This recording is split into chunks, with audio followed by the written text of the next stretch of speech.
అలసిన వానికి ఓరడించు మాటలు. సహోదరుడు భక్తి సింగ్ గారి పరిచర్య నుండి సేకరించిన అనుదిన ధ్యానములు. మే 4. నన్ను నీ సత్యమును అనుసరింపజేసి నాకు ఉపదేశము చేయుము. నీవే నా రక్షణకర్తవైన దేవుడవు. దినమెల్లా నీ కొరకు కనిపెట్టుచున్నాను. 25వ కీర్తన 5వ వచనం. మనము దేవుని వాక్యమును చదువునప్పుడు 119వ కీర్తన 18వ వచనంలో రాయబడినట్లు, నేను నీ ధర్మశాస్త్రమునందు ఆశ్చర్యమైన సంగతులను చూచినట్లుగా నా కనులు తెరువుము అని ప్రార్థించవలను. ఆ విధంగా మనం దైవిక వెలుగును పొందగలము. ఓ దేవా, నా కన్నులు తెరచి నాలో దైవికమైన జీవమును పోయుము. నీ వాక్యమునందలి మరుగైన మర్మములను నేను చూచినట్లు చేయుము. ఈ దినము రేపు నీ మార్గమును నాకు బయలుపరచుము అని మనం ప్రార్థించవలను. దేవుని వాక్యమును చదువుట ద్వారా మాత్రమే దైవిక వెలుగు మన హృదయంలో ప్రవేశించును. మనం దేవుని స్వరమును స్పష్టముగా వినగలము. దైవజనుడైన ఏలియా దేవుని ప్రవక్త. అతడు ప్రార్థించగా అగ్ని దిగి వచ్చెను. 1 రాజులు 18వ అధ్యాయము 38వ వచనం. అతడు 3.5 సంవత్సరములు ప్రార్థించగా వర్షము కురవకుండెను. మరలా అతడు ప్రార్థించగా వర్షము కురిసెను.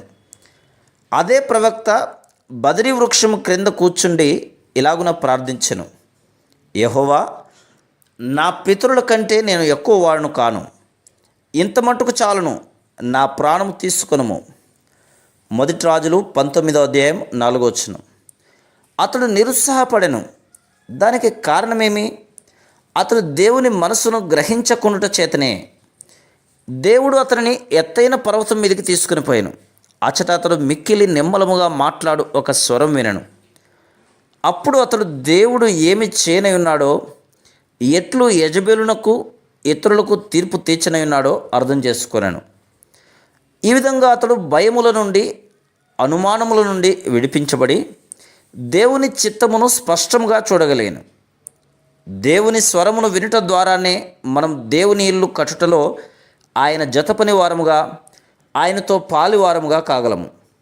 దేవుణ్ణి ప్రార్థించి ఆయన స్వరం వినుట అనున్నది మన అనుదిన అలవాటుగా ఉండవలను. మొట్టమొదటిగా మనము తప్పక రక్షించబడిన అనుభవం గలవారమై ఉండవలను. రెండవదిగా ఆయన సన్నిధిని అనుభవించు వారంగా ఉండవలను. ఏ విధమైన పాపమైనను ఆయన సన్నిధిని అనుభవించకుండా చేయునని జ్ఞాపకం ఉంచుకొనవలను. ఏలియా నిరుత్సాహపడినట్లే మనము కూడా కాగలము. మన హృదయములను పరిశుద్ధంగా ఉంచుకొనవలను. మరియు దురాశ, శత్రుత్వము, అపవిత్రత అనునవి లేకుండా ఉండవలను. అనుదిన తరఫీదు వలన దేవుని స్వరమును మనం వినగలం. సమస్య ఎట్టిదైనను ఆయన చెంతకు పోగలము. దేవుని స్వరమును వినుటకు ఆయన సన్నిధిలో ఓపికతో కనిపెట్టుకొని ఉండవలను. రాజైన దావీదుకు దేవుని స్వరం ఎట్లు వినవలనో తెలియను. కానీ ఆ తర్వాత అతడు మిక్కిలి అసహనమునకు గురి అయ్యాను. దేవుణ్ణి అడగకుండా, ఆయన స్వరమును వినకుండా సౌలుకు వ్యతిరేకముగా ఫిలిస్తీన్లతో చేరాను. 1 సమూయేలు 29వ అధ్యాయం.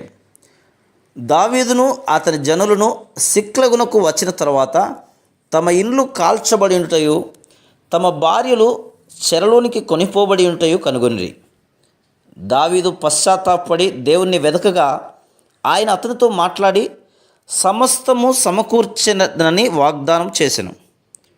దావీదు ఊరీము తుమ్మీము ద్వారా దేవుణ్ణి అడిగి విధేయత చూపిన వాడై సమస్తమును సమకూర్చుకొనెను. దేవుడు తన చిత్తమును చేయవలని మనల్ని బలవంత పెట్టడు. వివాహము, వ్యాపారము, ఉద్యోగము లేక ఇంకేదైనా విషయం తెలుసుకొనుటకు మనంతట మనం దేవుని చెంతకు పోవలను. కానీ చాలా విచారకరమైన విషయం ఏమనగా, ఓపికతో దేవుని యొద్ద కనిపెట్టలేక చాలా తక్కువ మంది విశ్వాసులు మాత్రమే దేవుణ్ణి అడుగుట అను ఆధిక్యతను కలిగి ఉన్నారు. దేవుణ్ణి అడగకపోవటం వలన ఫలితం అసంతోషమే, పతనమే. వారు ఆత్మీయంగా చెవిటివారు, గుడ్డివారు అగుదురు. మరల మనం వెనుదిరిగి దేవుని యొద్దకు వచ్చుట చేతనే సమస్తమును సమకూర్చుకొనగలం. కనుక మనము, ప్రభువా, నీవే నా ఊరిముగా తుమ్మిముగా నుండుము, నీ స్వరం వినుటకు నాకు సహాయం చేయము అని ప్రార్థించవలెను. Praise the lord.